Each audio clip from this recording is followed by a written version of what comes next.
প্রায় এক দশক পর পরিবারের সদস্যদের সঙ্গে ঈদ উদযাপন করবেন বিএনপির চেয়ারপারসন খালেদা জিয়া। দীর্ঘদিন জেল জুলুমের পর চিকিৎসার জন্য গত জানুয়ারিতে লন্ডনে যান তিনি। সেখানেই বড় ছেলে ও বিএনপির ভারপ্রাপ্ত চেয়ারম্যান তারেক রহমান, পুত্রবধূ ছোট ছেলে আরাফাত রহমান কোকোর স্ত্রী ও ৩ নাতনির সঙ্গে পবিত্র ঈদ উল ফিতর উদযাপন করবেন তিনি। সর্বশেষ ২০১৭ সালে চিকিৎসার জন্য লন্ডনে যান খালেদা জিয়া।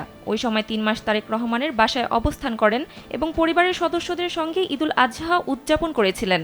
এরপর দীর্ঘদিন কারাগারে থাকা এবং পতিত আওয়ামী লীগ সরকার চিকিৎসার জন্য বিদেশে যেতে না দেওয়ায় পরিবারের সদস্যদের সঙ্গে ঈদ উদযাপন করা হয়নি তার। খালেদা জিয়ার ব্যক্তিগত চিকিৎসক ডক্টর AZM জাহিদ হোসেন সাংবাদিকদের জানান, তার শারীরিক অবস্থা আগের চেয়ে উন্নতির দিকে।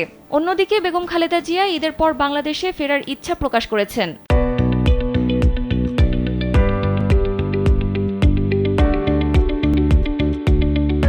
জানা গেছে, তার বর্তমান স্বাস্থ্যের অবস্থা বিবেচনা করে তার নিরাপদে ফিরে আসার জন্য একটি এয়ার অ্যাম্বুলেন্স প্রয়োজন হবে। তবে তারিখ নিয়ে অনিশ্চয়তা থাকলেও পরিবারের সঙ্গে খালেদা জিয়ার পুনর্মিলন এবং তার দেশে ফেরার সম্ভাবনা সমর্থক ও দেশের রাজনৈতিক পরিসরে আবেগঘন সাড়া ফেলেছে।